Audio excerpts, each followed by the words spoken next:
मेरा नाम निवेदिता है। मैं एक मिडिल क्लास फैमिली से बिलोंग करती थी, लेकिन मेरी शादी ऐसे परिवार में हुई थी जो लोग गरीब होने के साथ साथ इतनी ज़्यादा अत्याचारी भी थे कि उन्होंने मुझे कभी इंसान ही नहीं समझी। मेरी छोटी सी गलती का इतना ज़्यादा फ़ायदा उठाया कि मुझे गलत कदम उठाने पर मजबूर कर दिया।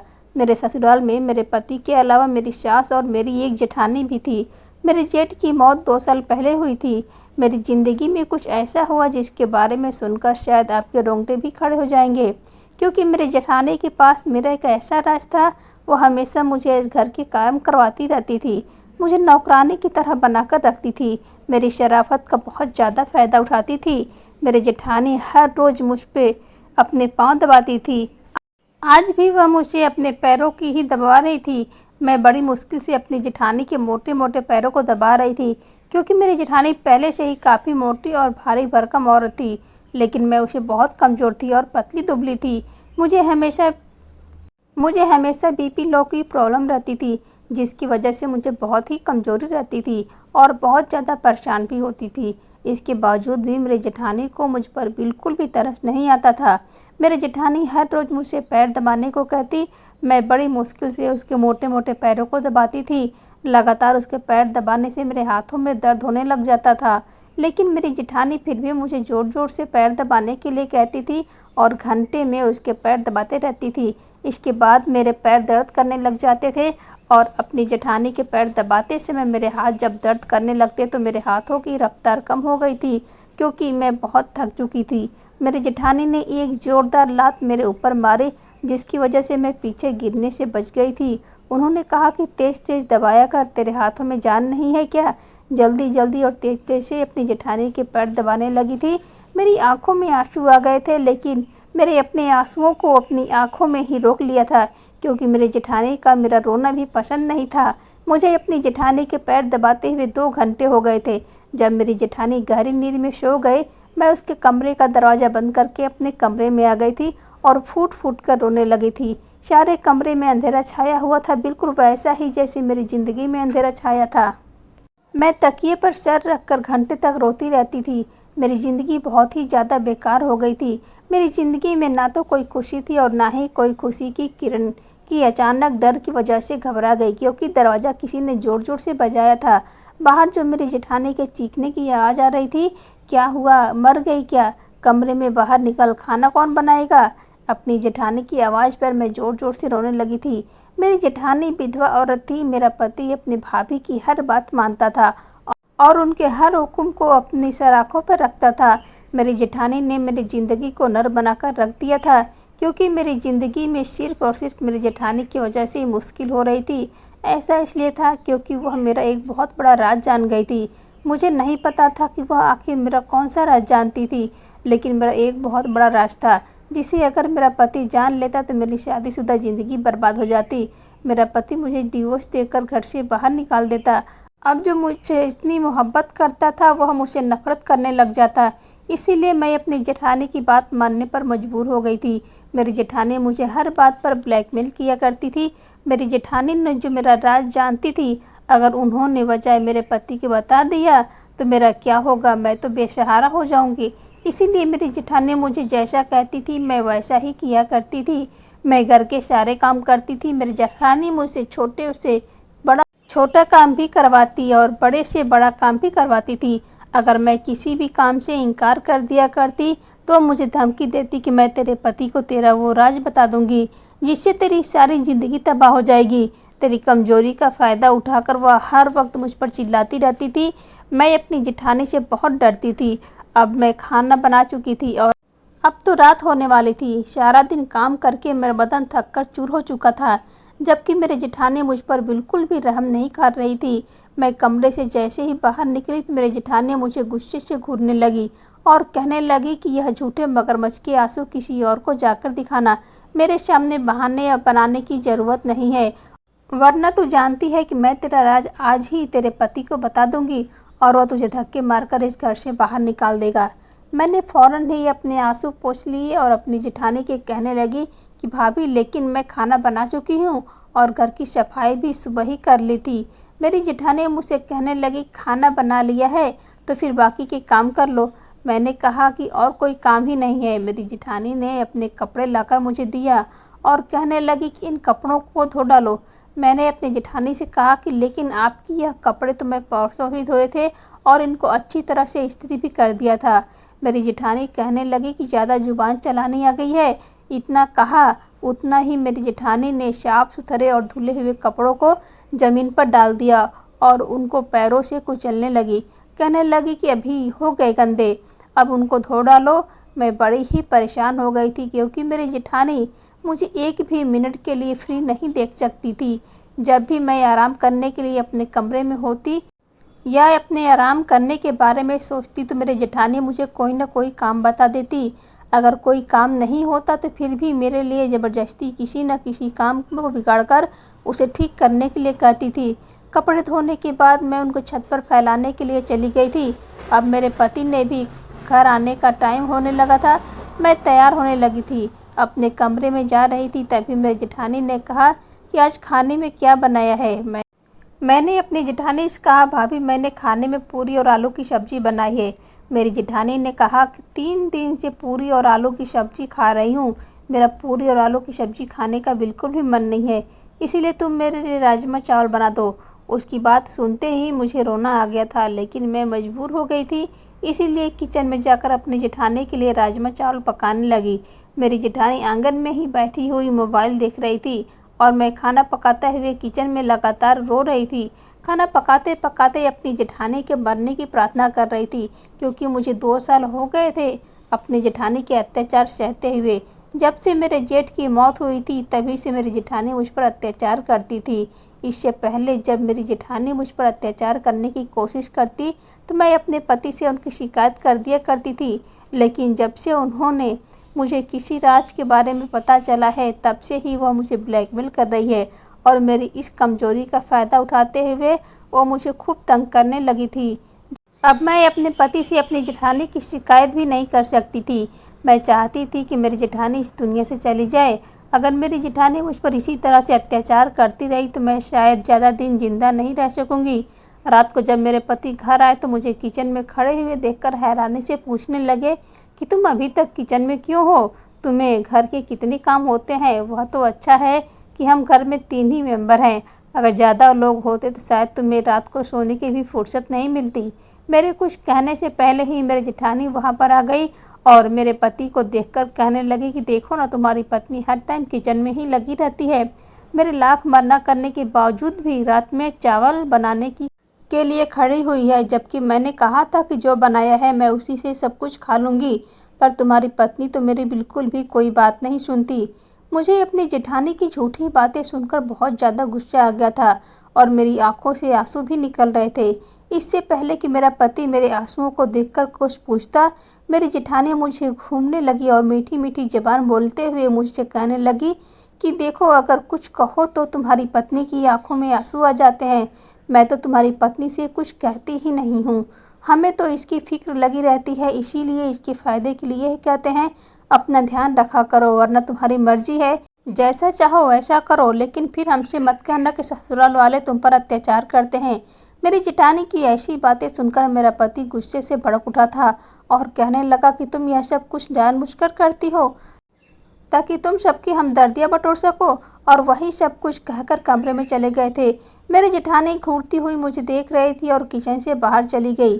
खाना खाने के बाद मेरे पति ने मुझे कमरे में बुलाया, लेकिन जैसे ही मैं कमरे में जाने लगी तो मेरी जेठानी ने मुझे अपने पास बुला लिया और कहने लगी कि तुम 1 घंटे से पहले अपने कमरे में नहीं जाओगी। मैंने कहा कि मेरा पति मुझे बुला रहा है, तो वह कहने लगी कि अगर तुम मेरे 1 घंटे से पहले कमरे में गई तो मैं तुम्हारे साथ जाऊंगी और तुम्हारे पति को तुम्हारा राज बता दूंगी, वह तुम्हें खुद घर से निकाल देगा। मैं डर कर अपनी जेठानी के पास बैठ गई और उनके कहने लगी कि प्लीज़ मुझे कमरे में जाने दो, वरना मेरा पति मुझ पर गुस्सा करेगा। मेरी जेठानी ने अपने पैर आगे कर दिया और कहने लगी कि जल्दी से मेरे पैर दबाओ, मेरे पैरों में बहुत दर्द हो रहा है। 1 घंटे तक अपनी जेठानी के पैर दबाती रही। 1 घंटे का कहकर उन्होंने 2 घंटे मुझे अपने पास बैठाए रखा था। 2 घंटे पूरे हो गए तो मेरी जेठानी गहरी नींद में चली गई थी। फिर मैं अपने कमरे में आ गई। जब मैं कमरे में वापस आई तो मेरा पति मुझे नाराज़ होकर सो चुका था और फिर अब ऐसा ही हर रोज़ होने लगा था। मेरी जेठानी मुझे मेरे पति से धीरे धीरे दूर कर रही थी। वह मुझे अपने कमरे में रोक लेती या किसी काम में बिजी कर देती थी। लेकिन वैसे मेरा पति तो सामने बहुत अच्छी बातें करती थी और हमेशा हमदर्द बनकर एक्टिंग करती रहती थी। मैं अपनी जेठानी से बहुत ज़्यादा परेशान आ गई थी, क्योंकि इस तरह भी मेरा पति मुझसे काफ़ी तंग आ चुका था। उसके दिल में मेरे लिए मोहब्बत ख़त्म होती चली जा रही थी और नफ़रत की नफ़रत बढ़ती चली जा रही थी। अब यहाँ तक कि मेरे पति ने मुझसे बातचीत करना भी बंद कर दिया था। वह मुझसे हमेशा नाराज़ रहते थे। हालांकि मुझे दिख रहा था कि इसमें मेरी ही गलती है, लेकिन शायद वह मेरी बात को समझने की कोशिश नहीं कर रहे थे कि मैं यह सब कुछ जानबूझकर नहीं कर रही हूँ। मुझे अपनी जेठानी दुश्मन नज़र आने लगी थी। मेरे पास अगर कोई सहारा होता तो मैं ज़रूर अपनी जेठानी का मुँह तोड़ जवाब देती, लेकिन मैं भी इस पर लाचार हो चुकी थी, क्योंकि अब मेरे लिए बर्दाश्त की हद पार हो गई थी। अगर मेरी जेठानी मेरे साथ इसी तरह से बिहेवियर और ज़्यादा रखने लगती तो मैं अच्छा कर के ही मर जाने वाली थी। इसीलिए मैंने फैसला किया कि मैं खुद ही अपनी जेठानी का कोई ऐसा सीक्रेट तलाश करूंगी जो उसकी बहुत ही बड़ी कमजोरी हो, या कुछ करके अपनी जेठानी को रास्ते से हटा दूंगी। मैं अपनी इसी प्लान में फोकस करना शुरू कर दिया था। मैं एक दिन चुप करके अपनी जेठानी के कमरे में तलाशी लेने के लिए उनके कमरे में चली गई थी और ज़्यादा से ज़्यादा अपनी जेठानी पर नज़र रखने की कोशिश कर रही थी। लेकिन अपनी जेठानी के कमरे में मुझे कुछ भी हाथ नहीं लगा था जिनसे मुझे उनका कोई भी बड़ा सीक्रेट पता चल सके। लेकिन जब मैं एक दिन छत पर कपड़े फैलाने के लिए गई थी तो पड़ोसन वाली छत पर भी हमारी पड़ोसन अपनी छत पर खड़ी हुई थी। वह मुझे हमेशा ही अपनी छत पर बैठी हुई मिलती थी, इसीलिए उसने मेरी एक अच्छी बातचीत हो गई थी और हम काफ़ी अच्छी दोस्ती बन गए थे। फिर एक दिन पड़ोसन ने मुझसे कहा कि तुम हमारे घर पर कभी आती ही नहीं हो। मैंने उसको बताया कि मुझे घर के कामों से ही फुर्सत नहीं मिलती, तो इसीलिए उन्होंने एक दिन मुझे अपने घर पर चाय पर इनवाइट कर दिया। पहले तो मैं इनकार कर दिया था, क्योंकि मेरी जेठानी मुझे कहीं भी जाने नहीं देती थी। यहाँ तक कि अपनी शादी के बाद मैं अपने मायके भी नहीं गई थी। लेकिन फिर यह सोचकर चली गई कि मेरा भी तो यहाँ पर कोई नहीं है। अगर मेरी एक फ्रेंड भी बन गई तो मैं उसे अपने दिल का हाल बयां कर सकूँगी। अगले दिन मेरी जेठानी दोपहर के टाइम पर बड़ी गहरी नींद में सो रही थी, इसीलिए मैं मौका देखकर पड़ोस वाले घर में चली गई थी। उसने मुझसे मेरी परेशानी के बारे में पूछा तो मैं पड़ोसन को बात सुनकर चौंक गई थी, क्योंकि मैं तो उसे अपने बारे में कुछ ही नहीं बताया था। मैंने उसे मना भी किया कि मुझे कोई भी परेशानी नहीं है, मैं बिल्कुल ठीक हूँ। मगर वह मुझे कहने लगे कि निवेदिता, तुम्हारे चेहरे से तुम्हारी परेशानी साफ नज़र आ रही है। अगर तुम मुझे अपनी फ्रेंड समझती हो तो बताओ तुम्हें क्या प्रॉब्लम है, क्या पता मैं तुम्हारी हेल्प कर सकूं। उसकी बात पर मुझे कुछ देर सोचने लगी, बैठ गई। फिर थोड़ी देर में विचार करने लगे बाद मैंने उसे अपने बारे में सब कुछ बता दिया। मैं अपनी जेठानी की वजह से बहुत परेशान हूँ। मेरी सारी बात सुनने के बाद हंसने लगी थी। मैंने बड़ी हैरानी से उसके हंसने की वजह पूछी थी। वह कहने लगे कि निवेदिता, तुम बड़ी नासमझ हो। तुम्हारे अंदर अक्ल होती तो तुम अब तक अच्छी ज़िंदगी गुजार रही होती। मैंने पूछा ऐसे कैसे हो सकता है? तो वह मुझे अपनी देवरानी के बारे में बताने लगी। उसकी देवरानी भी ऐसी ही थी। उसी देवरानी ने जीना दुश्वार कर दिया था। उसने बताया कि मैं काटने वाली बिल्ली को अपनी देवरानी के कमरे में लाकर छोड़ दिया था। उस बिल्ली के काटने से मेरी देवरानी के पूरे शरीर में जहर फैल गया था और उसकी मौके पर ही मौत हो गई थी। इस बारे में किसी को भी पता नहीं चला था कि मेरी देवरानी की मौत मेरी लाई हुई बिल्ली से हुई थी। हालांकि बिल्लियाँ तो घर में आती जाती रहती हैं। इस तरह किसी को भी पता नहीं चला कि मैं अपनी देवरानी को मारा है। उसके बातों से तो मुझे डर लगने लगा था। मैंने उसे फ़ौरन ही मना कर दिया कि मैं किसी का भी मर्डर नहीं कर सकती। मेरी पड़ोसन ने कंधे से उसका दी और कहने लगे कि अब तुम्हारी जैसी मर्जी। अगर तुम अपनी ज़िंदगी में ऐसे ही घुट घुट कर जीना चाहती हो तो चुप से शौक से जियो। 1 घंटा मैं अपने पड़ोसन के घर में बैठकर वापस अपने घर आ गई थी। बड़ी बातें मेरे ध्यान से निकल ही नहीं रही थी। मैं चाहती थी कि मैं कभी भी कोई गलत कदम ना उठाऊं, मेरी जेठानी खुद ही सुधर जाए।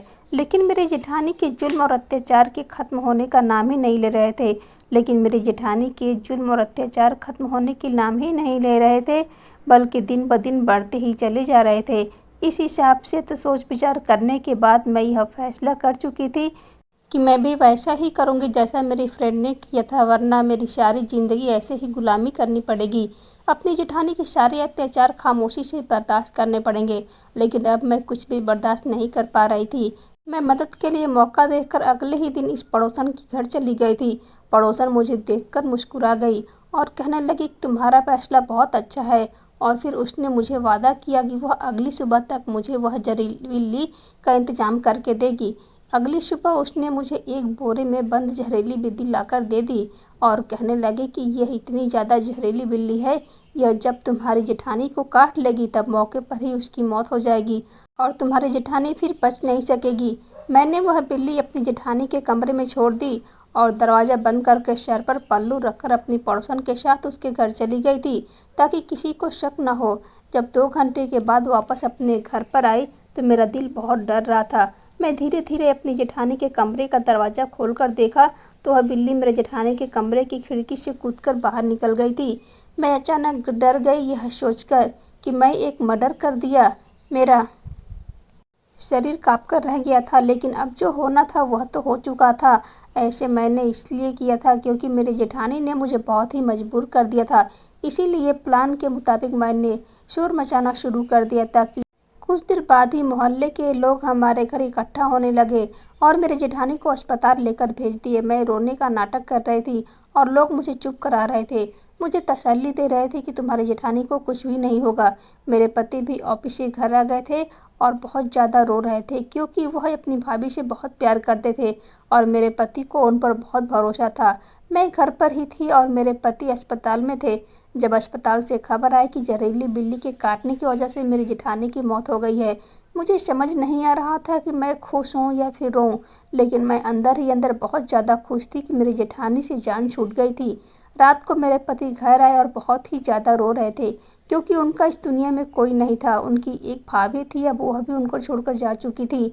मेरे पति ने बताया कि भाभी का पोस्टमार्टम हुआ है क्योंकि उनको जहरीली बिल्ली काट लिया था, जिसकी वजह से उनकी मौके पर ही मौत हो गई और उनके पूरे शरीर में जहर फैल चुका था। मैंने सोचा कि अब मेरी ज़िंदगी अच्छी तरह से गुजरने वाली है।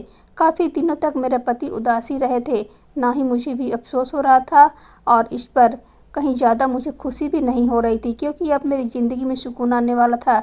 अब हर चीज़ मेरी मर्ज़ी से हो गई थी और अब अपनी मर्ज़ी से ही ज़िंदगी गुजार रही थी। मुझे किसी भी तरह की कोई प्रॉब्लम नहीं थी, कहीं किसी की रोक टोक नहीं थी। इसी तरह से लगभग 2 महीने गुजर चुके थे। यह 2 महीने बहुत ही सुकून से गुजरे थे। फिर एक दिन मेरे पति ने मुझे अपनी सैलरी में से कुछ पैसे दिए और कहा कि तुम इन पैसों से अपने लिए शॉपिंग कर लो और साथ ही साथ वह कहने लगे किसी अच्छे पार्लर में जाना और वहाँ से तैयार होकर ही घर वापस आना। मैं बड़ी हैरानी से अपने पति से पूछा कि ऐसा क्यों? वह कहने लगे कि एक बहुत ही स्पेशल दिन है और तुम्हारे लिए बहुत बड़ा ही सरप्राइज़ भी है, इसीलिए तुम तैयार होकर आना। मैं बहुत खुश हो गई थी। अगले दिन खुशी खुशी मार्केट चली गई और अपने लिए अच्छी साड़ी, जूते, चूड़ियाँ और ज्वेलरी सब कुछ खरीदकर पार्लर से तैयार होने के लिए चली गई। पार्लर से तैयार होकर मैं बहुत ज़्यादा खूबसूरत लग रही थी। फिर उसके बाद मैं घर लौट आई और जैसे ही मैंने अपने कमरे में कदम रखा, यह देखकर तो मेरे पैरों तले ज़मीन निकल गई थी क्योंकि अंदर दुल्हन बनी हुई एक औरत बैठी हुई थी और दुल्हन कोई और नहीं बल्कि मेरी जेठानी थी। मैं रोती हुई कमरे से निकल गई। आज जो कुछ हुआ उसने मेरी ज़िंदगी बर्बाद करके रख दिया था। मैं जीते जी मर गई थी और फिर मैं बिना किसी की परवाह करते हुए चिल्ला चिल्ला कर रोने लगी थी। मैं एक लावारिस लड़की थी जिसके आगे पीछे कोई नहीं था। मैं बहुत ज़्यादा खूबसूरत थी, इसीलिए लोगों ने मेरी खूबसूरती का बहुत फ़ायदा उठाया था। मेरे पति उमेश ने मुझे एक दिन मार्केट में देखा था। वहाँ पर मुझे देखते ही उसने अपना दिल हार दिया था और फिर उन्होंने मुझे प्रपोज़ किया था। मैं उनका प्रपोज़ एक्सेप्ट नहीं कर रही थी, लेकिन उन्होंने कहा कि मैं तुमसे शादी करना चाहता हूँ। मैं भी तो लड़की थी, आखिर मेरे दिल में भी तो शादी के अरमान जाग रहे थे। मैं भी तो किसी की दुल्हन बनना चाहती थी, इसीलिए मैं उमेश से शादी करने के लिए ज़्यादा समय नहीं लगाया और खामोशी के साथ उमेश की दुल्हन बनकर उसके घर पर आ गई थी। मेरी जेठानी, जिनको अपने देवर की पसंद पर बहुत नाज था, जो अपने देवर के सामने बहुत ज़्यादा अच्छी बनती फिरती थी, अपने देवर के सामने तो उसने मुझे एक्सेप्ट कर लिया, लेकिन मेरे पति के जाने के बाद ही वह मुझ पर अत्याचार करती थी और मेरे पति के सामने ऐसे रिएक्ट करती थी कि जैसे कि वह मुझे बहुत पसंद करती है और मेरा बहुत ख्याल रखती है। मेरे लिए यही बहुत था कि मुझे किसी की पत्नी बनने का मौका मिल गया था और ज़िंदगी गुजारने के लिए एक पति का सहारा मिल गया था। लेकिन अब जो हुआ था वह मुझे मजबूर कर रहा था। मैं खुद ही मर जाऊं, पर मैंने फैसला किया कि मैं ऐसा नहीं करूंगी। मैं अपनी ज़िंदगी को क्यों ख़राब करूं, और मैं सब कुछ भगवान के हवाले छोड़ दिया था। मैं जब कमरे में पहुंची तो मेरी जेठानी दुल्हन बनी हुई मेरा स्वागत कर रही थी। मैं पत्थर की मूरत बनकर बड़ी हैरानी से उसे देख रही थी, क्योंकि वह मेरे ही कमरे में, मेरे ही बेड पर, मेरी ही जगह पर दुल्हन बनी हुई बैठी थी। मैं खुद अपनी जेठानी को मरा हुआ देखा था, फिर वह जिंदा कैसे हो गई थी।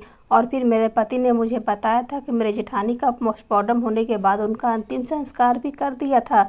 मैं इसी तरह से पत्थर बने खड़ी हुई थी जब मेरी जेठानी मेरे सामने आकर खड़ी हो गई और कहने लगी कि मैंने तुम्हारे पति से शादी कर ली है। यह सुनते ही मेरे पैरों तले जमीन निकल गई थी। मेरे पति ने किसी और से शादी नहीं बल्कि मेरी जेठानी से शादी कर ली थी। मेरे पति ने मेरे साथ बहुत ही बड़ा धोखा किया था, लेकिन उन्होंने ऐसा क्यों किया था और मेरी जेठानी जिंदा कैसे हो गई, मेरी तो कुछ भी समझ में नहीं आ रहा था। मैं इसी तरह से हैरानी से खड़ी हुई थी जब मेरा पति मेरे सामने आया और कहने लगा कि कैसा लगा मेरा सरप्राइज़। मैं अपने पति की इस बात पर होश में आई थी और चिल्लाकर कहने लगे कि तुमने मेरे साथ सब कुछ क्यों किया। वह मुझसे कहने लगा कि शुक्र करो कि मैं तुम्हें पुलिस के हवाले नहीं किया। मैं जो उस दिन तुमने पुलिस के हवाले करने वाला था, जिस दिन तुमने वर्षा के कमरे में जहरीली बिल्ली छोड़ दिया था। लेकिन वर्षा ने मुझे मना कर दिया था कि तुम बेचारी लावारिस कहाँ जाओगी। लेकिन लावारिस तुम नहीं, लावारिस तो वर्षा है, जो विधवा बनकर मेरी खातिर इस घर में रह रही थी, क्योंकि उन्हें मेरा ख्याल था। अगर वह चाहती तो दूसरी शादी कर सकती थी। मैं घर में अकेला ना हो जाऊं, मैं खाना कहाँ बनाऊंगा, मेरा ख्याल कौन रखेगा। सिर्फ इसीलिए वर्षा ने आज तक शादी नहीं की थी। मेरी भाभी तुम्हारी इतनी फिक्र करती है और तुमने उनकी जान लेने की कोशिश की। वर्षा मेरी जेठानी का नाम था। मेरे पति हमेशा उनको भाभी कहकर पुकारते थे, लेकिन अब वह मेरी जेठानी को वर्षा कह रहे थे। मेरे पति ने बताया कि मेरी भाभी तुमसे बहुत हमदर्दी रखती है, लेकिन मुझे अब तुम किसी भी तरह की हमदर्दी की उम्मीद मत रखना। और आगे से मेरी पत्नी के साथ तुमसे कुछ भी बड़ा करने की कोशिश की तो मैं तुम्हें धक्के मारकर इस घर से बाहर निकाल दूंगा, और तो और कत्ल के इल्जाम में तुम्हें पुलिस के हवाले भी कर दूंगा। मेरे पति ने मुझे धमकी देकर कमरे से निकाल दिया था जबकि मैं पत्थर बनी खड़ी हुई थी। फिर मेरी जेठानी मेरे पास आई और मेरे कानों में कहने लगी कि मैं अभी तक तुम्हारे पति को तुम्हारा राज नहीं बताया, वरना वह तुम्हें अभी तक धक्के मारकर इस घर से बाहर निकाल चुका होता। अभी तुम अपना मुंह बंद रखना, वरना मैं उमेश से सब कुछ बता दूंगी। मैं रोती हुई भगवान से प्रार्थना करने लगी थी कि मेरी जेठानी पहले तो मेरी जेठानी थी, लेकिन अब वह मेरी सौतन बन चुकी थी। अभी तक मुझे कुछ भी पता नहीं चल सका था कि मेरी जेठानी जिंदा कैसे बच गई। मेरी जेठानी अब मुझ पर और ज़्यादा जुल्म करने लगी थी। अब मैं अपनी ज़िंदगी से बुरी तरह से थक चुकी थी। भगवान से अपनी मौत का प्रार्थना मांगने लगी थी। लेकिन एक दिन सब कुछ बदल गया था। एक दिन जो हुआ मैं उस पर यकीन नहीं कर पा रही थी। मेरे पड़ोस में रहने वाली फ्रेंड रोती हुई मेरे घर पर आई थी। उसने मुझे बताया कि निवेदिता, मुझे माफ़ कर दो, तुम्हारे साथ बहुत गलत किया है। उसकी बात को समझ नहीं पा रही थी, आखिर वह मुझे अपनी किस गलती की माफ़ी मांग रही है। मेरी जेठानी ने जब उसे रोते हुए देखा तो मेरी जेठानी उसे घर से बाहर निकालने लगी थी। उस दिन मेरा पति भी घर पर मौजूद था। मेरा पति भी इस तरह से पड़ोसन को रोता हुआ देखकर हैरान रह गया था, जबकि मैं भी परेशान थी। वह सिर्फ रोए जा रही थी और मुझे माफ़ी मांग रही थी। मेरी तो कुछ भी समझ में नहीं आ रहा था कि इधर मेरी जेठानी बार बार उसे घर से बाहर निकलने के लिए कह रही थी और उसे लगातार गुस्से से घूर रही थी। फिर मेरे पति ने मेरे जेठानी का हाथ पकड़ लिया और उसे कहा कि इसे घर से क्यों निकाल रही हो, यह बेचारी तो रो रही है, पहले इसकी बात तो सुन लो, यह क्या कहना चाह रही है। मेरी पड़ोसन ने रोते हुए बताया कि उमेश, तुम्हारी पत्नी बिल्कुल भी अच्छी नहीं है, यह बहुत बुरी औरत है। इसी ने मेरे पति को मरवा दिया, जिसकी वजह से मेरे पति की मौत हो गई। और ऐसा इसलिए हुआ क्योंकि मैं निवेदिता के साथ गलत किया था। यह शब्द सुनकर मेरे पति को गुस्सा आ गया था। मेरे पति ने कहा कि लेकिन इसमें वर्षा की क्या गलती है, तुम क्या कहना चाहती हो, साफ साफ बताओ। मेरी पड़ोसन ने बताया कि निवेदिता पर बहुत अत्याचार करती थी। इसने मुझे और निवेदिता को एक दिन बातें करते हुए देख लिया था। इसे पता चल गया था कि हम दोनों आपस में सहेलियां बन चुके हैं। फिर वर्षा ने मुझसे बात की और मुझसे कहा कि मैं निवेदिता से ज़्यादा गहरी दोस्ती बना लूं और निवेदिता को अपने घर पर बुला लूं। निवेदिता जब मेरे घर आई तो मैंने उसकी परेशानी के बारे में पूछा। निवेदिता ने मुझे अपनी परेशानी के बारे में बता दिया था, क्योंकि वर्षा ने निवेदिता पर बहुत अत्याचार करती थी और तुमसे भी दूर रखने की कोशिश करती थी। मैंने वर्षा की प्लानिंग के मुताबिक निवेदिता को बता दिया था कि तुम्हें वर्षा की जान लेने की कोशिश करनी होगी।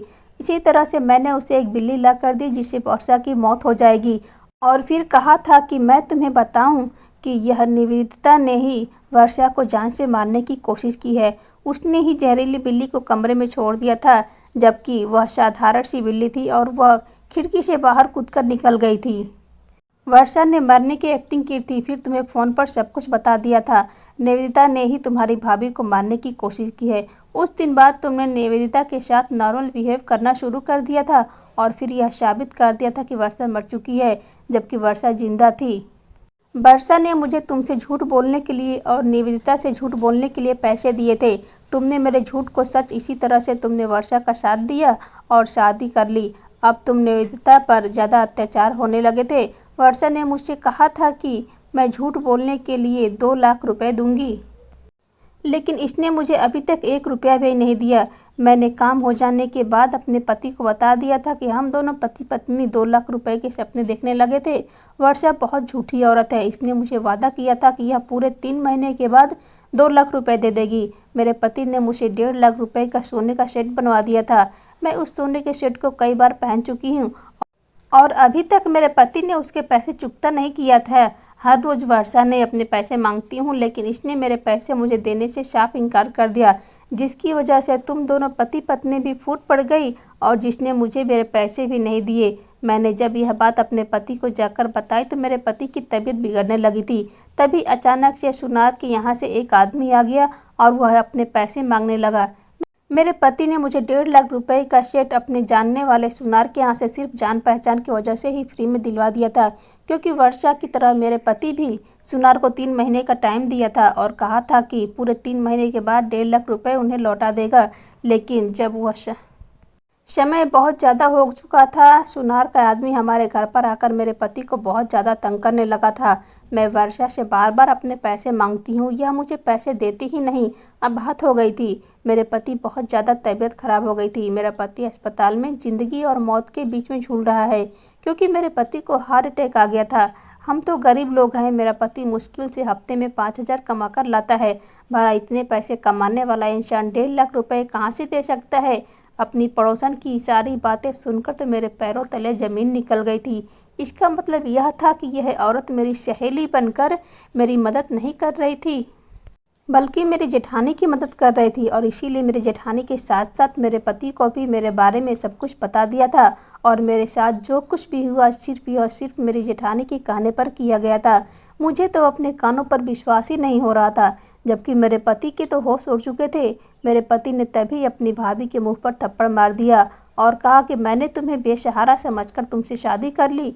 सोचा कि निवेदिता तुम्हारी जान लेने की कोशिश कर रही है। मैं तुमसे शादी कर लूँगा तो शायद यह तुम्हारी जान को किसी से खतरा नहीं होगा, लेकिन मुझे नहीं पता था कि तुम मेरी पत्नी निवेदिता के साथ इतना अत्याचार करती हो। मेरे पति ने इस वक्त मेरी जेठानी को घर से बाहर निकाल दिया।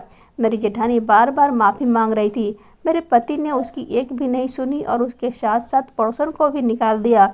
उससे कहा कि तुम्हारे किए की सज़ा यही है कि तुमने किसी और दूसरी औरत का घर बर्बाद करने की कोशिश की, उसको उसके पति से दूर करने की कोशिश की, लेकिन भगवान ने तुम्हें ही तुम्हारे पति से दूर कर दिया। अब तुम अपनी सज़ा खुद भुगतो। मेरी जेठानी मेरे पति से माफ़ी मांग रही थी और उनसे कह रही थी कि वह झूठ बोल रही है, तुम इसकी बातों पर मत आओ। मेरे पति ने कहा कि इस वक्त यह विधवा होने वाली है, इस मौके पर यह झूठ नहीं बोल सकती। झूठी तो तुम हो जिसने इतने सालों से मुझे बेवकूफ़ बनाया, हमेशा मेरी पत्नी की बुराइयां ही गिनवाई, हमेशा मेरी पत्नी के मुझे दूर करने की कोशिश की। मैं तो सोचता था कि तुम एक अच्छी औरत हो, लेकिन मुझे क्या पता था कि तुम इतनी खतरनाक औरत हो। तुम मेरे ही घर को उजाड़ना चाहती हो। मैं निवेदिता से बहुत प्यार करता था, लेकिन तुमने मेरे दिल में निवेदिता के लिए नफरत भर दी और निवेदिता को इतना तंग किया कि वह मजबूर हो गई थी तुम्हारी जान लेने पर। तुमने आखिर मेरी पत्नी के साथ ऐसा क्यों किया? मेरी जेठानी ने कहा कि मैं तुम्हारी पत्नी को हमेशा ब्लैकमेल किया कि मैं तुम्हारा एक राज जानती हूँ। बस इतनी सारी बातों का फ़ायदा उठाते हुए मैं इस घर पे अपना हुक्म चलाना चाहती थी। मैं तुम्हारी पत्नी को इस घर से निकाल देना चाहती थी। प्लीज़ मुझे अपने घर से मत निकालो, मुझे अपनी पत्नी बनाकर नहीं बल्कि अपनी भाभी समझकर ही इस घर में रहने दो। मैं यहाँ से कहाँ जाऊँगी। लेकिन मेरे पति ने मेरी जेठानी को धक्के मारकर घर से बाहर निकाल दिया था और कहा था कि मैं तुमसे अब कोई भी वास्ता नहीं रखना चाहता। मेरी जेठानी मेरी पड़ोसन हमारे घर से जा चुकी थी, लेकिन मैं फूट फूट कर रो रही थी। मेरे पति ने मेरी तरफ देखा और कहा कि तुम इतने अत्याचार क्यों सहती रहती हो। आखिर ऐसा कौन सा राज है जिसकी वजह से भाभी ने तुम्हें ब्लैकमेल किया था। मैंने अपने पति से कहा कि आप मुझे वादा करो कि मेरा सच सुनने के बाद मुझे कभी भी नहीं छोड़ोगे। मेरे पति ने कहा कि ठीक है, मैं तुमसे वादा करता हूँ। मैं अपने पति को बताया कि मैं आपसे एक बहुत बड़ा राज छुपाया हुआ है। मैं एक लावारिस लड़की थी, मेरे आगे पीछे कोई भी नहीं था। मेरे माता पिता मुझे पैदा करके छोड़ दिया था, लेकिन जब मुझे होश आया तो मुझे पता चला कि मैं कोठे पर हूँ। मुझे कोठे वाली बाई ने मेरी माँ बनकर पाला था। मेरी परवरिश एक कोठे पर हुई थी, लेकिन मैं बहुत ज़्यादा खूबसूरत थी। उन लोगों ने कभी भी मुझे किसी मर्द के हवाले नहीं किया था, क्योंकि उन्होंने हमेशा अपनी बेटी की तरह प्यार किया था। जब मैं जवान हुई तो मेरे दिल में भी शादी के अरमान जागने लगे थे, लेकिन मुझे मेरी बाई माँ ने बताया था कि कोठी के लड़कियों की शादी कभी नहीं होती। उनके लिए तो यही कोठा ससुराल भी है और यही मायका भी है। मैंने उनसे कहा था कि क्या कभी भी मेरी शादी किसी से शादी नहीं हो सकती। बाई ने मुझे बताया कि तुम्हारी शादी कभी भी किसी अच्छे और ईमानदार इंसान के साथ नहीं हो सकती, क्योंकि इज्जतदार और ईमानदार लोग हमसे अच्छे ऊंचे खानदानों पर ही रिश्ता करते हैं। हालांकि हम लोग तो ना तो कोई अच्छा खानदान है और ना ही हमारा कोई इज्जत होती है। मैं सोचती थी कि बाई ने मुझे कोठे वाली लड़की नहीं बल्कि हमेशा अपनी बेटी की तरह समझा। इस कोठे में पली बड़ी जरूर हूँ, लेकिन मेरी इज्जत बिल्कुल साफ है और मैं पवित्र हूँ। मेरी शादी किसी इज्जतदार इंसान के साथ कैसे नहीं हो सकती। एक दिन मेरी मुलाकात तुमसे हुई और तुमने मुझे प्रपोज किया। तुम मुझे बहुत पसंद आए थे। मैं चाहती थी कि तुम मुझसे शादी करो, लेकिन तुमने खुद ही मुझसे शादी करने के लिए कह दिया।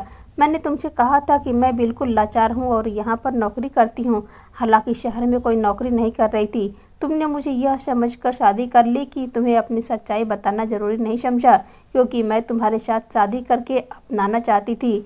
तुमने मेरे बारे में बिना कुछ जाने पहचाने ही मुझसे शादी कर ली थी। लेकिन एक दिन मेरे साथ कोठी पर रहने वाली एक लड़की ने मेरे पास कॉल आई थी। मैं उससे कॉल पर बात कर रही थी। उसने मुझसे कहा था कि इज्जतदार लोग कभी भी हमें जीने नहीं देंगे। तुम जिस दुनिया में हो वहाँ की दुनिया हमारी दुनिया से बहुत अच्छी है। मैं अपनी जेठानी के अत्याचारों के बारे में कुछ नहीं जानती थी। मैं उसे कह रही थी कि तुम अपना मुंह बंद रखो और कभी भी यहाँ पर आने की कोशिश मत करना। अगर मेरे पति को पता चल गया तो मेरी परवरिश एक कोठे पर हुई है, तो मेरा पति कभी भी मुझे एक्सेप्ट नहीं करेगा और मुझे घर से बाहर निकाल देगा। तुम्हारी भाभी ने मुझे उस लड़की से फ़ोन पर बात करते हुए सुन लिया था और बस उन्होंने 2 साल तक मुझे इसी बात का फ़ायदा उठाकर खूब तंग किया। मैं चाहती तो तंग आकर इस घर को छोड़कर जा सकती थी, लेकिन मैं तुम्हें नहीं छोड़ सकती थी। तभी मैं उसके सारे अत्याचार बर्दाश्त करती रही। जब मेरी बर्दाश्त से बाहर हो गई तो मैंने उनको मारने का प्लान बनाया। लेकिन यह प्लान भी मैं खुद नहीं बनाया था, यह भी मेरे दिमाग में पड़ोसन ने ही डाला था। हालांकि यह बात तुम्हारे सामने है कि तुम्हारी भाभी ने ही उसे मेरे दिमाग में यह सब बात डालने के लिए कहा था। शायद मैं उन्हें कभी मारने के बारे में सोच भी नहीं सकती थी कि मेरे पति ने कहा था कि आज तक मुझे तुम्हारे बारे में कोई भी बात नहीं बताई थी। उन्होंने तो बस मुझे यही बताया था कि निवेदिता ने मुझे जाल से मारने की कोशिश की। अगर तुम्हें यकीन नहीं आता तो पड़ोसन से तुम्हारी सच्चाई सुनवा देती हूँ। इसका मतलब यह है कि भाभी ने तुम्हारी पूरी बात नहीं सुनी थी। वह तो पहले से ही इस घर पर हुकूमत चलाने के इंतजार में थी। अगर उन्हें तुम्हारी सच्चाई पता चला होता तो न जाने वह मुझे कब का बता देती। उन्होंने तुम्हारी पूरी बात नहीं सुनी होगी, सिर्फ इतनी ही सुनी होगी कि तुम्हारे पति ने सब कुछ पता चल जाएगा, तुम्हारा पति तुम्हें घर से बाहर निकाल देगा। बस इतनी सी ही बात तो भाभी ने खूब फायदा उठाया और तुम्हें ब्लैकमेल किया। लेकिन तुम फिक्र मत करो, मैं तुम्हें हर हाल में एक्सेप्ट करता हूँ।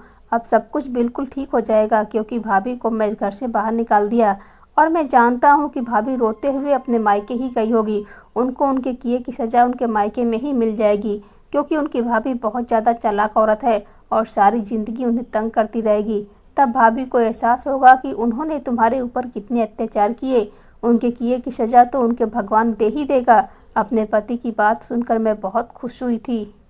मेरे पति अब मुझ में बहुत प्यार करते हैं और मेरे पति के साथ मेरी ज़िंदगी बहुत हंसी खुशी गुजर रही है। मैं आप लोगों से रिक्वेस्ट करना चाहती हूँ कि किसी पर भी इतना अत्याचार मत करो कि कोई गलत कदम उठाने पर मजबूर हो जाए। अगर वह इंसान गलत कदम उठा भी लेता है तो सिर्फ मजबूरी में ही उठाता है, जिसे भगवान देख रहा है। यही वजह है कि हमेशा बुराई पर अच्छाई की जीत हुई है। मेरी ज़िंदगी तो मेरे पति के साथ बहुत अच्छी गुजर रही है। मेरे पति को मुझसे कोई शिकायत नहीं, क्योंकि हम जैसी लड़कियों का भी तो दिल होता है कि हमारी शादी हो और हमें अपने पति के साथ हंसी खुशी ज़िंदगी गुजार सके। दोस्तों, उम्मीद करती हूँ कि आपको हमारी कहानी पसंद आई होगी। कहानी पसंद आई हो तो वीडियो को लाइक, शेयर और चैनल को सब्सक्राइब ज़रूर करें प्लीज़।